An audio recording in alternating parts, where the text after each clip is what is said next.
इस पगड़ी को अगर ये कहते हो कि ये अफगानिस्तानी है, ये खालिस्तानी है, ये दुनिया के सारे देशों के हैं पर हिंदुस्तान के नहीं हैं, तो मोदी जी हिंदुस्तान में रहना छोड़ दो। तुम अगर सुरक्षित पाकिस्तान में हो तो अपना हवाई जहाज भी ले जाओ, हम सब लोग गिफ्ट में दे रहे हैं आपको।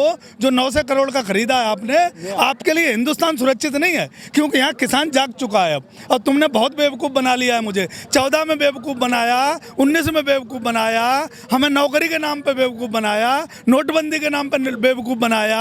हमें किन किन चीज़ों पे हमसे कहा था कि अच्छे दिन आ गए, हम भी डांस करने लगे कि हमारे अच्छे दिन आ गए। अरे वो अच्छे दिन हमारे नहीं आए ना, ये बताना चाहिए था कि अडानी अंबानी के अच्छे दिन आए कि हम लोगों को जाति और धर्म में बांटने का जो आपने सोच रखा है वो बिल्कुल दिमाग से निकाल दो। अब हमारा झंडा और डंडा एक है, अब हम एक हिंदुस्तानी है, ना हमारी कोई जाति है, ना कोई हमारा धर्म है, ना कोई हमारा मजहब है। हमारा सिर्फ मजहब है, तो हम किसान हैं, हम सब भाई हैं, सब साथ रहेंगे, साथ जिएंगे। ऐसे मोदी कितने आएंगे, कितने चले जाएंगे, लेकिन अब हमें कोई बांट नहीं सकता। ये हमने सबने प्रण लिया है। हमारे देश के 70 करोड़ किसानों को अडानी अंबानी के पैरों में क्यों देना चाहते हैं? मैं क्यों नहीं जाना चाहता। और मेरी एमएसपी अगर लागू करनी है, आप ईमानदार हो तो लागू कर दो। और उनके लिए कानून तो तुमने अभी 6 महीने पहले बनाया और 6 साल पहले तुमने उनके लिए तैयारी कर दी। उनको 100 एकड़ जमीन दे दी, 500 एकड़ जमीन दे दी, उसमें ट्रैक बिछा दिए, रेलवे ट्रैक बिछा दिए। तुम्हारी अगर मनसा साफ है तो तुम किसानों के लिए वहां से लव लेटर क्यों लिखते हो? तुम आके सीधी बात करो ना, हमारे नेताओं से बात करो। अगर तुम्हारी नजरें मिलाने में ताकत है, तुम फेस टू फेस बात करने का तुम्हारा मादा है, तो हमारे नेताओं से बात करो।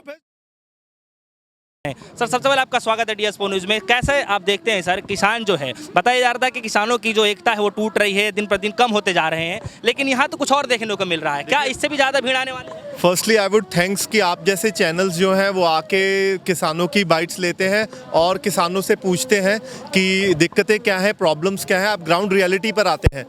अब आपने जो सवाल है आपका फंडिंग के ऊपर, आपने बात कही कि ये किसानों की फंडिंग, आप मुझे मैं व्यूअर्स से, जो मुझे व्यूअर्स देख रहे हैं, एक सवाल पूछता हूँ।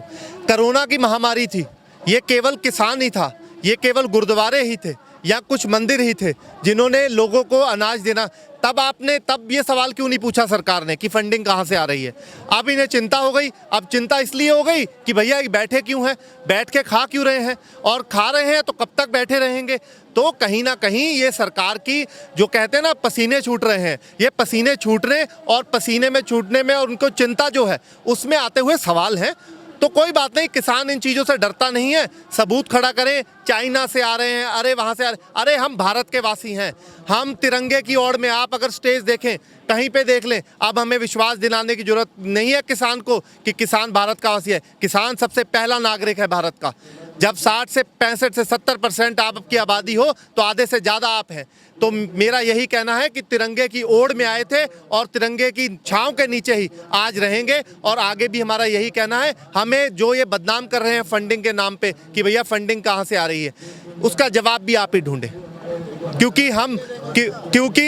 यहाँ किसान है, किसान अन्नदाता है, अन्न की कमी किसान के पास वैसे भी नहीं हो सकती। सर, सवाल यहाँ पर यह है कि कृषि मंत्री जो है अब ये कह रहे हैं कि ये जो किसान हैं इनको बरगलाया जा रहा है, और इस तरीके के जो किसान होते हैं, चाहे जो भी लोग हैं, वो वामपंथी के सोच विचारधाराओं के होते हैं। किसानों पे असली किसानों के कंधे पे बंदूक रख करके चलाने की बातचीत चल रही है। कैसे आप देखते हैं? देखिए, मेरा नज़रिया अलग है देखने का। कल मुझे पता लगा यहाँ पे गाजियाबाद में भी एक समर्थन रैली हुई थी। मुझे जहाँ तक लगता है रुद्रपुर में हुई थी आज से 3-4 दिन पहले। वहाँ पे जो किसान आए थे उन्हें ये भी नहीं पता कि वहाँ वो किसान वो आए किस लिए हैं। और गाज़ियाबाद की कल मुझे पता लगा कि वहाँ पे ईंट भट्टे के 2-3 लोग थे, काफ़ी वायरल रही वो वीडियो, कि उन्हें लड़ रहे हैं 400-500 रुपये के पीछे कि 500 रुपये मेरे कहाँ है, 1000 रुपये मेरे कहाँ है, मैं तो 1000 रुपये में आया था। तो कहीं ना कहीं ये सरकार की नाकामी दिखती है कि सरकार को ये पता ही नहीं है कि वो बुराई किन लोगों की कर रही है। उन लोगों की कर रही है जो पूरे कोरोना महामारी में लोगों का पेट भरते रहे हैं। जब पूरे देश की अर्थव्यवस्था -23 पर आ रखी थी तो केवल किसान ही था उसे +2 पर लेके खड़ा था। तो कितनी शर्म की बात है, आज उस अन्नदाता के लिए ही हम लोग उसके पेट पे लात मारने का काम कर रहे हैं। ठीक है। सर एक सवाल यहाँ पर ये है कि कह रहे हैं कि ये जो किसान हैं वो काफ़ी समृद्ध किसान हैं, इंग्लिश बोलने वाले किसान हैं, ये पिज़्ज़ा खाते हैं और इन पे बड़ी बड़ी गाड़ियाँ हैं, विदेशों से भी इनका नाता है, तो काफ़ी समृद्ध किसान हैं, ये क्यों मतलब इस तरीके से? ऐसे है ना, अब उनका कहना है कि किसान स्कॉर्पियो पे आता है, फॉर्च्यूनर पे आता है। अरे देश का जब प्रधानमंत्री चाय बनाने वाला प्रधानमंत्री बन सकता है तो किसान फॉर्च्यूनर स्कॉर्पियो नहीं ले सकता, पैंट टी शर्ट नहीं पहन सकता। और दूसरी बात, इनको प्रॉपर यहाँ मैं बताऊंगा, प्रॉपर क्लॉज तक की जानकारी है कि उसमें क्या लिखा है, कॉन्ट्रैक्ट फार्मिंग क्या है, एसेंशियल कमोडिटी क्या है, ट्रेड एंड कॉमर्स क्या है। तो केवल किसान या जीन टी शर्ट पहन के सेल्फियां खिंचाने नहीं आया, यहाँ किसान आक्रोश है, किसान में दर्द है कि जो उसकी ज़मीनें हैं वो तरीके से कॉन्ट्रैक्ट फार्मिंग में तब्दील कर दी जाएंगी। अरे कॉन्ट्रैक्ट का मतलब क्या होता है? इकरारनामा। इकरारनामे में कंसिडरेशन चीज़ होती है। कंसिडरेशन मतलब मैं राजी हूँ, मैं राजी ही नहीं हूँ, तो कहीं ना कहीं आप वापस लेंगे। अगर ये आपकी मंशा है तो ये फेल हो चुकी चीज़ है, आप वापस लें। कैसे आपके पास मैं आता हूं, कैसे आप देखते हैं कि किसानों को जो है दिन प्रतिदिन तोड़ने की क्या कोशिश चल रही है, क्योंकि इस तरह से खबरें चला जा रही हैं कि ये खालिस्तानी है, पाकिस्तान की आवाज़ उठ रही है, इस तरह की तमाम चीज़ें जो हैं, तो कैसे आप देखते हैं, क्या आप लोगों को बदनाम किया जा रहा है या इसके पीछे कोई राजनीति है? बदनाम तो बहुत किया जा रहा है। अब आप मीडिया चैनल देख लो, नेशनल मीडिया चैनल से यहाँ पे कोई नहीं आता। ज़्यादा शोर मचेगा तब मीडिया चैनल आएगा, कोई ना कोई आएगा, नेशनल आएगा। न्यूज़ में है ही नहीं हमारा नाम। न्यूज़ में क्या चल रहा है कि इनके पास फंडिंग कहाँ से आ रही है। फंडिंग के अलावा भी किसान बैठे हुए हैं, कितने लाख किसान यहाँ पे बैठे हुए हैं, सब झूठे हैं। क्यों बैठे हैं हम? आप कोरोना काल में जो फंडिंग हुई है उसको देखो, उस टाइम पे तो किसी ने शोर नहीं बजाया, न्यूज़ चैनल वाले ने नहीं कहा कि जी आप यहाँ ये फंडिंग कहाँ से आ रही है? तो यही चीज़ें हैं, हमें तोड़ने की कोशिश करेंगे क्योंकि हम यहाँ पे बैठे होने ये प्रॉब्लम है, बैठे कैसे हैं ये एक साथ। वो डिवाइड एंड रूल वाली पॉलिसी है, अंग्रेजों ने चलाया, आप ये भी यही सोच रहे हैं यही हो। सर सवाल है मेरा, कह रहे हैं कि प्राइवेट चीज़ें आने से ऐसा नहीं है कि जो सरकारी चीज़ें वो खत्म हो जाएंगी। अब बस का एग्जांपल दे रहे हैं, हॉस्पिटल का एग्जांपल दे रहे हैं, स्कूल का एग्जांपल दे रहे हैं। सर एक बात समझिए, एक बिल पास होता है राज्यसभा में, रात के बदले कोई इमरजेंसी तो नहीं, रात में बिल पास हो रहा है, किसान जिस चौक को बिक रहता है और जो अन्नदाता है जमीन से दान उठाता है, उससे तो पूछ लेते मैं ये सामान बेचूंगा या नहीं बेचूंगा। उसको व्यक्ति को पूछना चाहिए नहीं चाहिए? ये व्यक्ति अपना सामान बेचना नहीं चाहता, ये कहता है मैं तो जबरदस्ती लूंगा और इतने पैसे में लूंगा। ये तो गुंडा कर दिए। सरकार को राज्यसभा में बिल और किसान से सलाह करके लेना चाहिए। और दरअसल क्षमा चाहूँगा, मानने पर जो सत्ता है आज, मैं क्षमा चाहूँगा, वो किसी ने सत्याग्रह नहीं करा। रात के 2 बजे यहाँ किसान 24 घंटे बैठा है, वो तो अपना बैठे हैं। उनको तो किस्मत से प्रधानमंत्री से मिल गई है। और एक मैं कहना नहीं चाहता, हमारे गृह मंत्री हैं, क्षमा चाहूँगा, कल बंगाल के अंदर थे स्वर्गीय डॉक्टर श्यामा प्रसाद मुखर्जी ने 1953 में नहीं, डॉक्टर मुखर्जी का नाम उस व्यक्ति ने नहीं लिया, बॉस का भी नाम लिया, सबका नाम लिया। कह रहे हैं कि ऐसा नहीं है कि प्राइवेट चीज़ आने से सरकारी चीज़ों का खत्म हो जाए। देखिए मेरा ये मानना है, अब मैं इन तथ्यों पे इन पे बात करना भी पसंद नहीं करता जो लोग क्वेश्चन करते हैं। मेरा मानना है प्राइवेटाइजेशन की जो बात करते हैं, तो केवल इन लोगों ने कुछ ने कहा था कि जियो बाइकआउट। मेरा मानना है आप जियो के साथ हर चीज़ वो बाइकआउट करिए। आपके खेत में अगर हल्दी उगा सकते हैं तो हल्दी उगाइए, आप पैकेटों वाली लेना बंद करिए, हर चीज़ प्राइवेटाइजेशन बंद करिए। केवल एक का नाम ले देने से कि भैया वो बाइकआउट कर दो, उससे कहानी नहीं है। आप प्रैक्टिकल चीज़ों पर आइए। प्राइवेटाइजेशन करनी है तो आप छोटी छोटी चीज़ें जो प्राइवेट संसाधन है, ये जो चीज़ें हमें शहर से खरीदनी पड़ती हैं, वो ना लेनी पड़े। सर शीतकालीन जो सत्र चलाने की जो बातचीत चल रही थी, कह रहे हैं निरस्त हो गया है, उस नहीं चलाया जा सकता है। सर कोरोना जैसी महामारी के बीच में चलाया जाता है, बिहार चुनाव होता है तब चलाया जाता है, जब किसान इतने दिनों से धरना प्रदर्शन कर रहे हैं, तो क्या लगता है आपको? देखिए सरकार डर रही है क्या? जब बुरा वक्त आता है ना तो मत मारी जाती है, हमारे सियाने कहते हैं। अब वो समय आ गया है इनका, जब बुरा वक्त आ जाता है तो मत मारी जाती है इंसान की। उसे लगता है अरे मैंने वो भी गलती कर दी। ये चीज़ें बाद में सोचेंगे, ये अभी करने दीजिए। अब जो कहते हैं वो तुगलकी फरमान है इनके, रात को बैठे और सुबह सुना दिया भैया ये होगा वो होगा, वही तुगलकी फरमान है। सब वापस लिए जाएंगे, थोड़ा समय की जरूरत है। मैं तो अपने भाइयों को जिनको देख रहा हूँ, हो सकता है वो मेरी तरह किसान हो, आप संयम बना के रखें, केवल गलत नारों से बचें, गलत तथ्य बताने से बचें और शांतिपूर्वक बैठे रहें, अपने आप मानेंगे। सर आपसे मेरा सवाल है कि पहले तो ये चल रहा था कि गंगा मैया की भली भांति बिल स्वच्छ है, तो जाहिर सी बात है कि पीछे नहीं हटने वाले, लेकिन अब संशोधन करने के लिए मान चुके हैं। अब अमित शाह ये कह रहे हैं कि सरकार का जो रास्ता है पूर्ण तरीके से खुला हुआ है, किसान भाई जब भी आए बातचीत कर सकते हैं। कैसे देखते हैं आप? क्या होने वाला है समाज? किसानों का भी साफ कहना है कि जब तक ये 3 कानून वापस नहीं करते हैं तब तक हम उठने वाले हैं नहीं। और ये झूठ फैला लें, कुछ भी फैला लें, जितने प्रोपेगेंडा इतने करने थे लगभग कर चुके हैं। अब एक नया प्रोपेगेंडा लाए हैं फंडिंग वाला, तो ये भी थोड़े दिनों के बाद ये भी ढीला पड़ जाएगा, क्योंकि किसान जो है अटल है, जहाँ पर पहले था वहीं पर आज भी है। ये अपने वादों से मुकरते रहे, ये अपने कानून के ऊपर भी है, इनके बार बार बयान बदलते रहे और अभी बदल रहे हैं, आगे भी बदलते रहेंगे। तो ये फिक्स नहीं है। किसान अपनी जगह पर जो है सच्चाई के साथ ईमानदारी से अपना जो आंदोलन है उसको कर रहा है और आगे भी करता रहेगा, जब तक ये अपने कानून वापस नहीं लेंगे।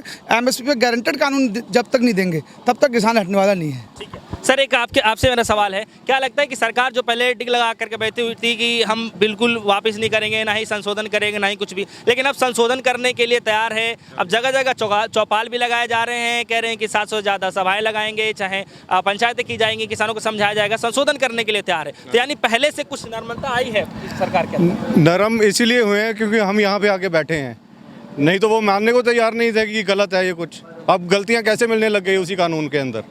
अगर बिल्कुल ठीक होता तो फिर हमें प्रॉब्लम क्या होती उसमें। अब ये नरमता तो आएगी, अभी देखना थोड़े दिन में ये भी कहेंगे कि आप घर जाइए, हम करेंगे, इसे वापस लेंगे सब कुछ। तो हम रिपील के बिना कुछ नहीं मानेंगे, हमें ये कानून वापस भेजने हैं, उसके बाद ही हम बात करेंगे। हम जो भी आगे बात करेंगे, कानून बनेंगे वो हमारे हिसाब से बनेंगे, हमारे लिए कानून बन रहे हैं। आप वहाँ पे कॉर्पोरेट हाउसेस में बैठ के वहाँ पे कानून उनके हिसाब से बनाए, उसी बेसिस पे बनाए, ट्रेड और कॉमर्स के बेसिस पे कानून बना रहे हो खेती के, ये कहाँ की बात है। और ऊपर से आप कह रहे हो फार्मर वेलफेयर इसमें काहे का हो गया। सर, सरकार जो है स्वामीनाथन आयोग की बात कर रही थी कि स्वामीनाथन जो आयोग है वो हम लागू करेंगे, किसानों के लिए काफ़ी फायदा होगा, तो आखिर लागू क्यों नहीं कर रही है सरकार? देखिए, स्वामीनाथन इनको करना चाहिए, मेरा मानना है। इन्होंने, हम लोग, दिक्कत ये है ना, किसानों में आप जागरूक होने, थोड़ा सा हमारा भी इन चीज़ों में सहयोग या हमारी भी गलतियां रही कि किसान आप जागरूक। इनका जो मैनिफेस्टो था, किसान का जो इनका मेन एजेंडा था जब ये पार्टी आई, तो उसमें भी कॉन्ट्रैक्ट फार्मिंग का जिक्र हुआ था। अगर ढंग से उसे पढ़ा जाए तो कहीं ना कहीं, अगर ये एजेंडा में किसान उनके मैनिफेस्टो में रहता है, पर रियल एजेंडाज में कभी नहीं रहता। हम प्राइमरी सेक्टर होके भी सेकेंडरी पर रहते हैं। किसान की मदद करते हैं तो बोलते हैं भैया सब्सिडी दी है, और अगर व्यापारी की मदद करते हैं तो बोलते हैं इंसेंटिव दिया है। तो कहीं ना कहीं आज आप गाड़ी लेने जाएं, लग्जरी गाड़ी 7%, 6.5%, अगर आप ट्रैक्टर लेने जाते हैं तो 17% तक का लोन, तो 18%। देखिए आज ये कहते हैं अच्छे दिन आएंगे। आज किसान अगर घर से उठता है, एक मजदूर सुबह 300 रुपये कमाता है, तो वो 150 रुपये टैक्स में देता है। मैं बताता हूँ कैसे। सुबह उठा, पत्ती पे टैक्स, साबुन पे टैक्स, शैम्पू पे टैक्स, यहाँ तक कि मरने तक उसका जो कफन पहनाते हैं ना, उस पर भी 18% की जीएसटी डलती है। आप जो बात करते हैं डेथ सर्टिफिकेट की, वो 2 रुपये में तैयार होने वाली चीज़ 160 में मिलती है। तो भैया इतना पैसा तो हम तो इकट्ठा करने में ही लगे हैं, तो खा कौन रहा है इतना पैसा।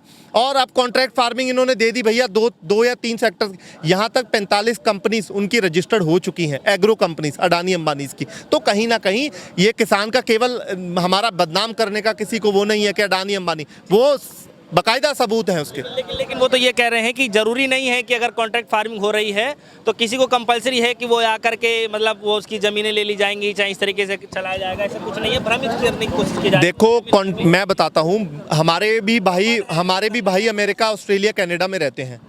इसका जो मैंने डेमो नहीं देखा इसका, पर मैंने इसकी वर्किंग प्रैक्टिकल देखा है कि किस तरीके से काम होता है।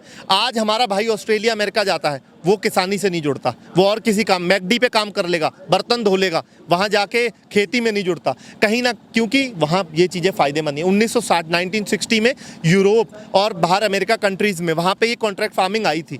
और पर आज की अगर मैं बात करूँ तो कहीं ना कहीं ये चीज़ें बहुत नुकसानदायक होने वाली हैं किसानों के लिए। अच्छा, एक बात बताइए, मान लीजिए चलो नहीं, मैं कॉन्ट्रैक्ट इसलिए करूंगा, मेरी प्रायोरिटी होगी, मुझे एमएसपी मिलेगी। अगर ये दूसरी तरफ कहते हैं आपको एमएसपी लिखित दे देंगे, ठीक है, चलिए ठीक है, लिखित दे दी, तो मैं कॉन्ट्रैक्ट क्यों करूंगा?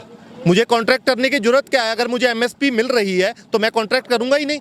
फिर ये उन्होंने कॉन्ट्रैक्ट फार्मिंग रख दी ऊपर से, फिर इन्होंने एसेंशियल कमोडिटी जितना मर्जी भंडारण करिए, भंडारण करने से इन्फ्लेशन बढ़ेगा, महंगाई बढ़ेगी, ये बच्चे को पता है। ये इकॉनमी तो बच्चा बचपन से लेके जान जाता है हमारे भारत में कि अगर ज़्यादा आप किसी सप्लाई को रोक लेंगे तो डिमांड बढ़ जाएगी अपने आप। मेरे पास सरसों का तेल है तो मेरे पास शहर में एक ही आदमी हूँ, तो कहीं ना कहीं अगर मैं उसे रोक लेता हूं तो उसकी खपत बढ़ेगी, मेरी मनमर्जी पे मैं बेचूंगा उसे। ऐसा है कि मोदी जी की बात हम क्यों माने? मोदी जी अगर हमें कह रहे हैं, आश्वासन दे रहे हैं कि एमएसपी खत्म नहीं होगी, हम क्यों माने? अब तक जहां माना हमने तो हम धोखा खाए नहीं खाए भाई, पूरी मीडिया दिखाती है, वो बात नहीं दिखाती है जो हमारे साथ हुआ। इन्होंने कहा कि 2 करोड़ रोजगार देंगे, नहीं दिया। इन्होंने कहा रेलवे बिकने नहीं देंगे हम, वो बिक गया। इन्होंने कहा कि हम प्राइवेट जो हमारे आज सुरक्षा दृष्टि के लिए जिसके ऊपर जवान हमारा गर्व करता है, ऑर्डिनेंस कंपनियां जो हैं हमारे ही लोग तो काम करते हैं उसमें, सारी इन्होंने अडानी अंबानी को दे दी। तो ये अब हमारे देश के 70 करोड़ किसानों को अडानी अंबानी के पैरों में क्यों देना चाहते हैं? मैं क्यों नहीं जाना चाहता। और मेरी एमएसपी अगर लागू करनी है, आप ईमानदार हो तो लागू कर दो। और उनके लिए कानून तो तुमने अभी 6 महीने पहले बनाया और 6 साल पहले तुमने उनके लिए तैयारी कर दी। उनको 100 एकड़ जमीन दे दी, 500 एकड़ जमीन दे दी, उसमें ट्रैक बिछा दिए, रेलवे ट्रैक बिछा दिए। तुम्हारी अगर मनसा साफ है तो तुम किसानों के लिए वहाँ से लव लेटर क्यों लिखते हो? तुम आके सीधी बात करो ना, हमारे नेताओं से बात करो। अगर तुम्हारी नजरें मिलाने में ताकत है, तुम फेस टू फेस बात करने का तुम्हारा मादा है, तो हमारे नेताओं से बात करो फेस टू फेस कि भाई हम नहीं। अगर हमारा नेता यही तो कहते हैं, क्या मांग लिया? लाल किला मांग लिया? हमारे नेताओं ने कोई अडानी अंबानी का महल मांग लिया? हमारे नेताओं ने ये कह दिया कि तुम किसानों को रेलवे दे दो? हमारे नेताओं ने ये कह दिया कि एयरपोर्ट दे दो? ऐसा तो कुछ नहीं कहा ना। जिन्होंने एयरपोर्ट रेलवे सब ले लिया, कभी एक दिन वो धरने पर नहीं बैठे। हम तुमसे कुछ मांग नहीं रहे, सिर्फ ये मांग रहे कि एमएसपी की कानून बना दो। तो एमएसपी की कानून क्यों? डर तुम्हें क्यों है? अगर तुम हमारे इस टोपी को ये कहते हो, इस पगड़ी को अगर ये कहते हो कि ये अफगानिस्तानी है, ये खालिस्तानी है, ये दुनिया के सारे देशों के हैं पर हिंदुस्तान के नहीं हैं, तो मोदी जी हिंदुस्तान में रहना छोड़ दो। तुम अगर सुरक्षित पाकिस्तान में हो तो अपना हवाई जहाज भी ले जाओ, हम सब लोग गिफ्ट में दे रहे हैं आपको। जो 900 करोड़ का खरीदा है आपने, आपके लिए हिंदुस्तान सुरक्षित नहीं है, क्योंकि यहाँ किसान जाग चुका है अब। और तुमने बहुत बेवकूफ़ बना लिया है मुझे। 14 में बेवकूफ़ बनाया, 19 में बेवकूफ़ बनाया, हमें नौकरी के नाम पे बेवकूफ़ बनाया, नोटबंदी के नाम पे बेवकूफ़ बनाया। हमें किन किन चीज़ों पे हमसे कहा था कि अच्छे दिन आ गए, हम भी डांस करने लगे कि हमारे अच्छे दिन आ गए। अरे वो अच्छे दिन हमारे नहीं आए ना, ये बताना चाहिए था कि अडानी अंबानी के अच्छे दिन आए। हमें तो किसी ने बताया ही नहीं। हम तो ये कह रहे थे एक गरीब माँ का बेटा आया है, जिसकी माँ घरों में बर्तन धोती थी, जो गरीब परिवार से आता है, वो हमें पता नहीं था कि अडानी अंबानी का रिश्तेदार निकलेगा। इतने हमसे कहा था काला धन लाएंगे, तुम्हें सब 15-15 लाख मिलेंगे। अरे 15 लाख को छोड़ो, तुम हमारा जो करोड़ था उससे डबल करोड़ अरबों में हो गया वहाँ काला धन। तो भैया हमें बहकाना छोड़ दो, हम जाग चुके। हमारे पढ़े लिखे भाई हमारे बीच में हैं, हम इनसे समझ लेंगे। मोदी जी आप अपने अधिकारियों से समझ लो कि ये कानून हमारे खिलाफ है, हम नहीं मानेंगे।